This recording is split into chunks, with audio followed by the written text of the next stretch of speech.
Hello बच्चों, good morning. कैसे हैं आप लोग? I think you will be good. I am YS Dagar in front of you with my next class of hydrocarbon. In this class, we will study the preparation and properties, physical properties mainly of alkene. तो इस बार हम alkene की preparation और physical properties की बात करने वाले हैं। तो इस क्लास को आप ध्यान से सुनते हुए चलें क्योंकि हाइड्रोकार्बन में एल्कीन वेरी वेरी मोस्ट है। सबसे ज्यादा अगर क्वेश्चंस आते हैं तो एल्कीन से आते हैं। तो बच्चों शुरू करते हैं नेक्स्ट क्लास हाइड्रोकार्बन। तो हाइड्रोकार्बन में सबसे पहले हम बात करते हैं मेन पॉइंट्स ऑफ हाइड्रोकार्बन। क्या क्या मेन पॉइंट्स रहेंगे और जो मेन पॉइंट्स हैं उनको मैंने हाईलाइट किया हुआ है। तो शुरू करें। These are cyclic hydrocarbon in which carbon carbon contain double bond. यहां पर कार्बन कार्बन के बीच डबल बॉन्ड होता है। सीधी सी बात है, एल्कीन में कार्बन कार्बन के बीच डबल बॉन्ड पाया जाता है। दूसरा point, These are also known as olefin. इनको क्या कहा जाता है बच्चों? ओलिफिन कहा जाता है। ओलिफिन में क्योंकि ये हैलोजन के साथ रिएक्शन करके ऐसे सबस्टेंस बनाते हैं, ऐसे अल्काइल हैलाइड सबस्टेंस बनाते हैं जो जिनकी नेचर ऑयली होती है, तो इसीलिए इनको ओलिफिन कहा जाता है। ये लिखा हुआ है कि these are also known as olefin, oleum oil और fins means forming. तो these lower alkene react with halogen to form oily substance. तो क्या बनाते हैं? ऑयली सब्सटेंस का फॉर्मेशन करते हैं बच्चों, इसीलिए इनको ओलिफिन कहा जाता है। पहला पॉइंट क्या हुआ? these compounds have the carbon carbon double bond.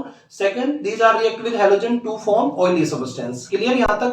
Third point की तरफ चलते हैं। General formula you know very well, alkene का क्या होता है? CnH2n only. चलते हैं next point, hybridisation. Hybridisation of unsaturated carbon atom are sp2। भाई डबल बॉन्ड होता है, डबल बॉन्ड में कौन सा होता है? sp2। सिंगल बॉन्ड में sp3 और ट्रिपल बॉन्ड में sp। तो यहां पर डबल बॉन्ड है तो कौन सा हाइब्रिडाइजेशन होगा? sp2। और बॉन्ड एंगल 120 डिग्री का बॉन्ड एंगल होता है। Bond length in between carbon carbon double bond 1.34 angstrom या 134 पिकोमीटर पीएम। क्लियर? असंतृप्त हाइड्रोकार्बन में परमाणु का जो संकरण होता है वो sp2 होता है। असंतृप्त हाइड्रोकार्बन हैव द समतल त्रिकोणीय प्लेनर। चलिएगा नेक्स्ट पॉइंट की तरफ चलते हैं। Carbon hydrogen bond length is 1.10 angstrom. 1.10 angstrom. Carbon carbon bond energy is 143.1 kilo calorie per mole. Carbon hydrogen bond energy 98.69 kilo calorie per mole. Alkene shows chain position और optical and geometrical isomerism. कौन कौन सी isomerism show करती हैं? Chain isomerism, positional isomerism, geometrical isomerism और optical isomerism. अब कौन कौन से इनके एग्जांपल हो सकते हैं देखिएगा। एग्जांपल, नेक्स्ट एग्जांपल की तरफ चलते हैं हम। यहां पर देखिएगा note, cumulated polling exhibit geometrical as well as optical isomerism C4H8। देखो चेन आइसोमेरिज्म, दोनों के बीच में क्या है? चेन। यहां पर देखो आप, कार्बन कार्बन के बीच में क्या आ रही है? यहां पर डबल बॉन्ड। और जहां पर डबल बॉन्ड होता है वो शो करता है, देखो इसका नाम क्या है? ब्यूटीन। और इन दोनों के बीच में, यहां पर देखो इसके बीच में और इसके बीच में क्या, कौन सी आइसोमेरिज्म है? दोनों के बीच में चेन आइसोमेरिज्म है। ठीक है, अगर डबल बॉन्ड की पोजीशन चेंज होती है तो ये पोजिशनल आइसोमेरिज्म हो जाएगी।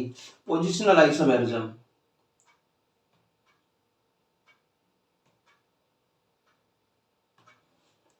देखिएगा यहां पर पोजिशनल आइसोमेरिज्म। यहां पर देखो आप बच्चों, यहां ध्यान देना, ये यहां पर जो डबल बॉन्ड है वो फर्स्ट कार्बन पे है, यानी कि ये जो है इसको बोलते हैं ब्यूट वन इन। ब्यूट one in. और यहां पर देखें आप but two in. But two इन, यानी कि जो इन है यहां पर डबल बॉन्ड है, कहां पर चला जाता है? सेकंड कार्बन पे चला जाता है। 1 2 3 4। तो यहां पर देखो कौन से कार्बन पे है? ये डबल बॉन्ड पे।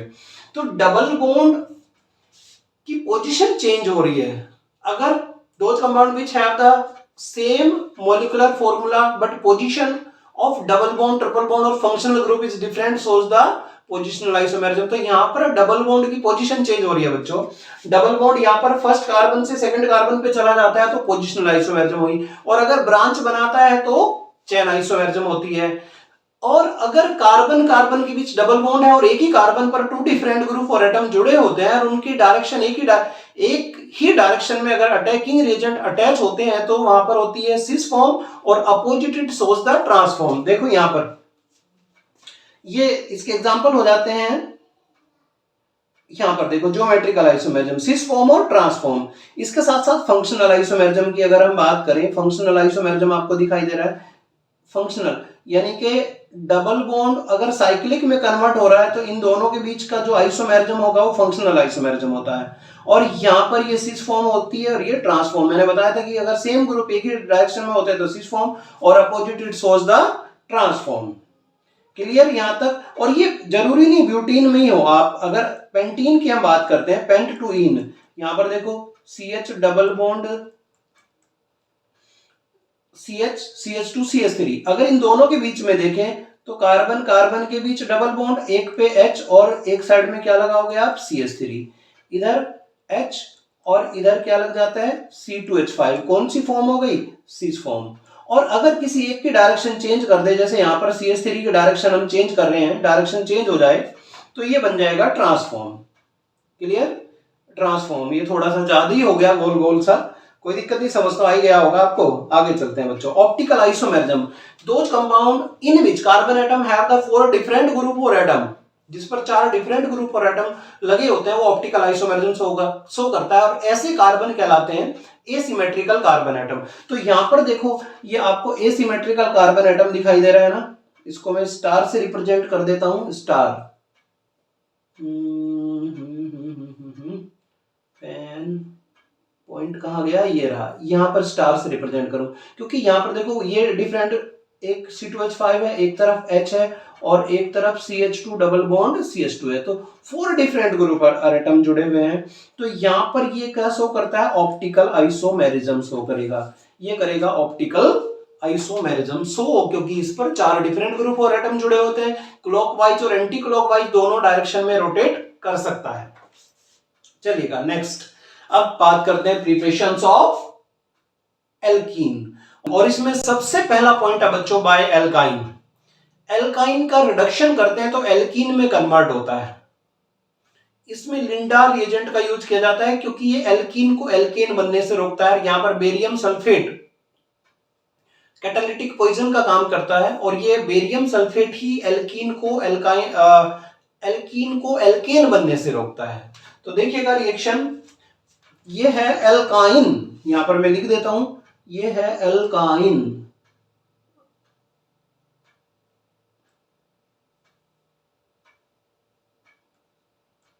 एल्काइन किसमें कन्वर्ट हो रहा है? ये एल्कीन में कन्वर्ट हो रहा है, एल्कीन, ये एल्कीन में कन्वर्ट हो रहा है। यहां पर बेरियम सल्फेट या कैल्शियम कार्बोनेट का यूज किया जाता है कैटालिटिक पॉइजन के रूप में, जो एल्कीन को एल्केन में कन्वर्ट होने से रोकता है। मैकेनिज्म की बात करते हैं। मैकेनिज्म यहां पर ध्यान करना है आपको, एक बार स्क्रीन पे देखिएगा कि जो पैलेडियम की प्रेजेंस में अगर रिडक्शन कराते हैं तो सिस क्या बनता है? सिस। यहां पर मैं लिख भी देता हूं किसका फॉर्मेशन हो रहा है? सिस का फॉर्मेशन हो रहा है, SiS। और यहां पर ट्रांसफॉर्मेशन होता है, TRANS, ट्रांस का फॉर्मेशन होता है। अगर सोडियम और अमोनिया लेते हैं तो ट्रांस प्रोडक्ट बनता है, और अगर हम पैलेडियम लेते हैं तो सिस प्रोडक्ट बनता है। और इसमें एक चीज का ध्यान रखना है कि terminal alkyne are not reduce by sodium ammonia. Sodium और अमोनिया की प्रेजेंस में या लिथियम एल्युमिनियम हाइड्राइड की प्रेजेंस में रिड्यूस नहीं होता है। नेक्स्ट, मोनोहैलाइड की अगर हम बात करते हैं तो alkyl halide react with alcoholic NaOH और KOH, अगर बेस के साथ रिएक्शन करता है तो एल्कीन में कन्वर्ट होता है। इट इज मोस्ट रिएक्शन, क्योंकि यहां पर बीटा पोजीशन से हाइड्रोजन निकलता है, बीटा पोजीशन से हाइड्रोजन निकलेगा तो इसीलिए इसको बीटा एलिमिनेशन रिएक्शन के नाम से भी जाना जाता है। और हाइड्रोजन और हेलोजन रिमूव होता है, इसलिए इसको डीहाइड्रोहेलोजिनेशन रिएक्शंस के नाम से भी जाना जाता है, डीहाइड्रोहेलोजिनेशन रिएक्शन। तो देखिएगा एक बार रिएक्शंस की तरफ, यहां पर एल्कोहलिक KOH का यूज किया तो किसमें कन्वर्ट होता है, एल्कीन में कन्वर्ट होता है। नेक्स्ट इसी में आगे बढ़ते हैं। यहां पर देखो बच्चों, अगर एल्कीन का फॉर्मेशन होता है और 2 डिग्री और 3 डिग्री है, तो 2 डिग्री से रिएक्ट और 3 डिग्री से हाइड्रोजन रिमूव होता है, क्योंकि हाइड्रोजन की रिएक्टिविटी ऑर्डर रहेगा 3 degree greater than 2 degree greater than 1 degree. मैं यहाँ पे लिख भी देता हूं, एलिमिनेशन की अगर हम बात करें तो 3 degree greater than 2 degree greater than 1 degree hydrogen, यहां से ये लिख लीजिएगा, ये रिएक्टिविटी ऑर्डर रहेगा। तो यहां पर देखो बच्चों, अगर हम बात करते हैं, देखो ऊपर आपको दिखाई दे रहा है हेलोब्यूटीन, इसका नाम होता है हेलोब्यूटीन,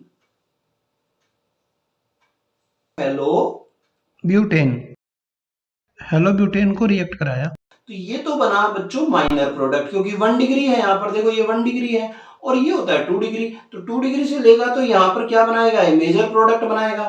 तो ये ध्यान करना है कि 1 डिग्री है तो माइनर बनेगा, और 2 डिग्री से अगर हाइड्रोजन निकलता है तो मेजर प्रोडक्ट बनेगा। और ये किस रूल को फॉलो करता है, ये करता है सत्यजेफ रूल को, मैंने हाईलाइट भी कर दिया, सत्यजेफ रूल ध्यान देना। अगर मेजर और माइनर बनते हैं डीहाइड्रोहेलोजिनेशन रिएक्शन में, तो वहां पर सत्यजेफ रूल फॉलो होता है, ये याद रखना। स्क्रीनशॉट ले लीजिएगा इसका, क्योंकि स्क्रीनशॉट लेते रहेंगे आपके नोट्स एकदम बेहतर बनेंगे। नोट्स बनाना बहुत जरूरी है। अगर आप मेरी क्लास ले रहे हैं तो कॉपी पेन लेके साथ में बैठे और मेन पॉइंट्स आप नोट करते रहें, और सबसे बेस्ट वे है कि आप स्क्रीनशॉट ले और अपने नोट्स तैयार करें, क्योंकि जैसे ही हम ऑब्जेक्टिव टाइप के क्वेश्चन यानी कि एमसी क्वेश्चंस सॉल्व करने वाले हैं, तो वहां पर ये नोट्स बड़े काम आएंगे, क्योंकि करीब करीब हर पॉइंट्स को आपको क्लियर करते हुए चलना है।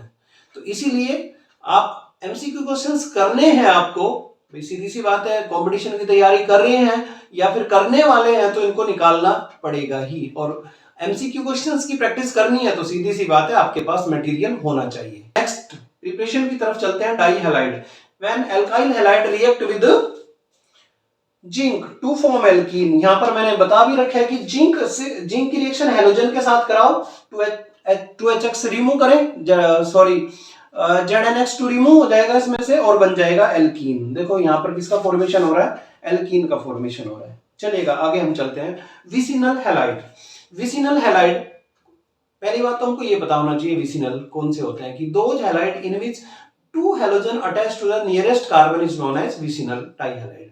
Vicinal dihalide react with zinc to form alkene. तो किसका फॉर्मेशन होता है, देखो एल्कीन का फॉर्मेशन होता है। यहां पर ZnH2 रिमूव कर दीजिएगा, यहां से जिंक डस्ट, और ये X यहां से ZnH2 रिमूव हुआ और जो बचा that is alkene. Same condition यहां पर जिंक डस्ट के साथ रिएक्शन। अब आगे चलते हैं। Alkene is not found. Alkene is not found from 1,3-dihalides. Cycloalkene, क्योंकि यहां पर देखो अगर आप 1,3 पे लेते हैं, विशनल लेके अल्फा ओमेगा का डाइहैलाइड लेते हैं, तो बच्चों साइक्लो कंपाउंड का फॉर्मेशन होता है, तब एल्कीन का फॉर्मेशन नहीं होगा, ध्यान रखना। ये नोट यहां पर दे दिया। आगे चलते हैं। From alcohol, very most equation, कि alcohol react with H2SO4 gives alkene. इसकी मैकेनिज्म की बात करें तो मैं दे देता हूं यहां पर। देखो हमने लिया CH3 CH2OH और H के साथ आपने अटैच कराया, H2SO4 को ब्रेक करोगे H आएगा। ये लोन पेयर ऑफ इलेक्ट्रॉन है, लोन पेयर ऑफ इलेक्ट्रॉन कहां पर अटैच करेंगे, यहां पर, तो ये किस में कन्वर्ट हो जाएगा, ऑक्सोनियम आयन में कन्वर्ट होगा।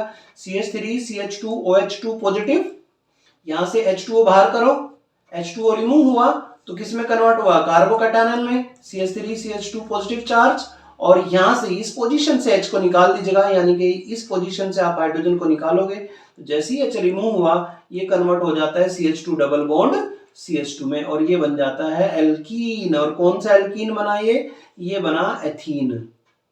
कौन सा एल्कीन बन जाता है, एथीन बन जाता है। सेम मैकेनिज्म है। अगर हम बात करते हैं नेक्स्ट, अगर प्रोपाइल अल्कोहल या ब्यूटाइल अल्कोहल लेते हो, उसके साथ रिएक्शन कराते हो, तो 2 प्रोडक्ट बनते हैं, एक मेजर दूसरा माइनर। 1 डिग्री 2 डिग्री ये आपको ध्यान में रखना पड़ेगा बच्चों। देखो ये मैंने पहले ही बताया, 3 degree greater than 2 degree greater than 1 degree hydrogen, ये हाइड्रोजन की रिएक्टिविटी आपको पता होनी चाहिए। तो यहां पर अगर रिएक्ट कराते हैं तो मेजर जो प्रोडक्ट बनेगा वो बनेगा 1। क्यों बनेगा, क्योंकि ये 1 डिग्री पे अटैच है, ये 1 डिग्री पे अटैच है, तो इसका पड़ोसी कौन है? ये। तो यहां पर जो मेजर प्रोडक्ट का फॉर्मेशन इसके साथ ही होगा, बस ये ध्यान रखना है। नेक्स्ट की हम बात करते हैं। सेम यहां से H2O रिमूव करो भाई। मेजर प्रोडक्ट की अगर हम बात करते हैं तो बेटा मेजर प्रोडक्ट देखो ये कहां पर अटैच है, देखो ये इस कार्बन पे। अगर 2 डिग्री से लेते हो, यहां से लेते हो तो मेजर प्रोडक्ट बनेगा, और इसके साथ लेते हो तो माइनर बनेगा, क्योंकि ब्यूटेटोइन प्रोडक्ट यहां पर चीप प्रोडक्ट होता है। ये हमारा ब्यूटेटोइन मेन प्रोडक्ट है, ठीक है। ऐसे ही आप यहां पर इसका मैकेनिज्म आप देखो समझ सकते हो। यहां से OH, यहां से OH और यहां से H, क्या रिमूव करोगे? H2O रिमूव कर दो और हमारा आइसोब्यूटीन का फॉर्मेशन हो जाएगा। यहां पर किसका फॉर्मेशन हो जाता है? आइसोब्यूटीन का फॉर्मेशन होता है। तो इसकी प्रैक्टिस करेंगे, इसके क्वेश्चन, बहुत सारे क्वेश्चन हमको निकालने हैं, वो सारे एमसीक्यू क्वेश्चन करेंगे, क्योंकि ये मोस्ट पॉइंट है, इसको समझना बहुत जरूरी है। इससे रिलेटिव जितने भी क्वेश्चंस आपको करवाऊंगा उससे ज्यादा क्वेश्चन आपको डिस्क्रिप्शन में दूंगा, यानी कि आप डिस्क्रिप्शन से अपने प्रैक्टिस कर सकते हो। आगे चलते हैं। नेक्स्ट ये मैकेनिज्म दिया हुआ है, देखो बच्चों, अभी मैंने वैसे समझाया था आपको कि H अटैक करेंगे तो ये H कहां पर? OH के पास लोन पेयर ऑफ इलेक्ट्रॉन है, H को अपनी ओर अट्रैक्ट करेगा, अपनी ओर अट्रैक्ट करेगा तो ऑक्सोनियम आयन बनेगा। ऑक्सोनियम आयन वीक होता है, यहां से ये बॉन्ड ब्रेक हो जाना है। देखो ये आप ऐसे ब्रेक कर दीजिएगा, H2O रिमूव हो जाएगा यहां से, और ये कार्बोकैटायन में कन्वर्ट हुआ, मेजर और माइनर प्रोडक्ट का फॉर्मेशन कर देता है। चलिएगा नेक्स्ट, ये सेम मैकेनिज्म है, इसी तरीके का मैकेनिज्म। सबसे पहले देखो बच्चों, ये लोन पेयर ऑफ इलेक्ट्रॉन है, ये हाइड्रोजन पे के पास जाएंगे, ऑक्सोनियम आयन बनाएगा, यहां से H2O रिमूव हुआ। H2O रिमूव होने के बाद ये बन जाता है कार्बोकैटायन। आपको पता है कि 2 डिग्री से ज्यादा, 3 डिग्री ज्यादा ये स्टेबल होता है। 3 degree carbocation is more stable than 2 degree carbocation, that's why it transfer to 3 degree carbocation. इसको बोलते हैं रीअरेंजमेंट। तो यहां पर रीअरेंजमेंट हो जाता है, जिसके कारण ब्यूटेटोइन का प्रोडक्ट फॉर्म होता है यहां पर। तो चलिएगा आगे। नेक्स्ट विटिंग रिएक्शन, बिल्कुल आसान सी रिएक्शन है बेटा। यहां से ना से, और ये ऑक्सीजन यहां से रिमूव हुआ, और ये डबल बॉन्ड इसके साथ, तो ये किसका फॉर्मेशन हो जाता है? यहां पर एल्कीन का फॉर्मेशन हो जाता है। किसका फॉर्मेशन होता है? एल्कीन का फॉर्मेशन होता है। देखो कोल्ब इलेक्ट्रोलिसिस मेथड देखना बच्चों, ये मोस्ट है। पोटेशियम सक्सीनेट का इलेक्ट्रोलिसिस कराते हैं तो एनोड पर एथीन गैस प्राप्त होती है। देखिएगा किस तरीके से कराएंगे, एक बार देखें। यहां पर मैं सोल्व कर देता हूं इसको। CH2 single bond CH2 COOK, और ये बना COOK, इसका कराया इलेक्ट्रोलाइसिस। तो बच्चों ये बना CH2 single bond CH2 COO, और ये बना COO negative plus 2K positive, यहां पर एनोड, और ये बन जाता है कैथोड। कैथोड पे होता है इलेक्ट्रोलाइसिस 2 मोल।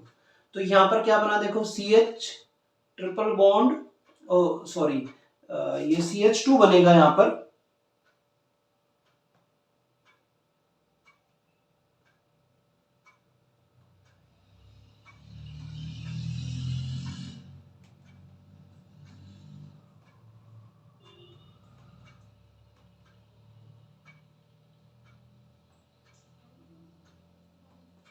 तो ये किस में कन्वर्ट हो जाएगा बच्चों?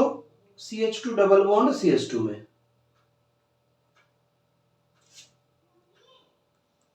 CH2 double bond CH2 plus CO2, कितने मोल? 2 CO2, और यहां पर हाइड्रोलिसिस कराएंगे तो बन जाएगा 2KOH प्लस H2। तो ये बना यहां पर एथीन। देखो यहां पर क्या बन जाता है ये बच्चों? एथीन का फॉर्मेशन हो जाता है। देखो क्लियर, ये थोड़ा शॉर्ट मेथड पड़ता है इसलिए इसको मैंने सोल्व करा। बिल्कुल सिंपल सा मेथड है एथीन का, और सारे कोल्ब इलेक्ट्रोलिसिस मेथड एक जैसे ही है। देखिए नेक्स्ट, अब बात करते हैं फिजिकल प्रॉपर्टीज की। Physical properties of alkene. आपको पता है कि जो एल्कीन है यहाँ पर कलरलेस होती है और ओडरलेस होती है। These are insoluble in water but soluble in organic solvent. These are insoluble in water but soluble in organic solvent. अगर यहाँ पर देखिए फिजिकल स्टेट C1 से C4 गैसेस हैं, C5 से C16 liquid and more than C16 जितने भी alkene होती है more than C16 these are wax like solid. अब boiling point melting point increases when increasing the branch, जैसे जैसे ब्रांच बनेगी वैसे वैसे बॉइलिंग पॉइंट इनके डिक्रीज जाएंगे और मेल्टिंग पॉइंट भी डिक्रीज जाएंगे। ये मैंने हाईलाइट भी कर दिया मेन पॉइंट्स। और melting point of cis isomer is lower than the trans isomer because these isomers are less synthesis. Boiling point of cis isomer are higher, ध्यान देना बच्चों, जो cis isomer के boiling point होते हैं वो higher होते हैं, ये higher होते हैं किसकी अपेक्षा? cis alkene has the greater polarity than trans। आज की क्लास यहीं तक। तो बेटा please like and comment in comment box, क्योंकि आपके कमेंट ही मेरे को एनर्जी देते हैं। अगर आप कमेंट नहीं करेंगे तो कहीं ना कहीं एनर्जी डाउन चली जाती है, तो ये एक बूस्टर का काम कर रही है। तो इसलिए प्लीज लाइक करें, शेयर करें वीडियो को, और साथ के साथ आप कमेंट भी करें।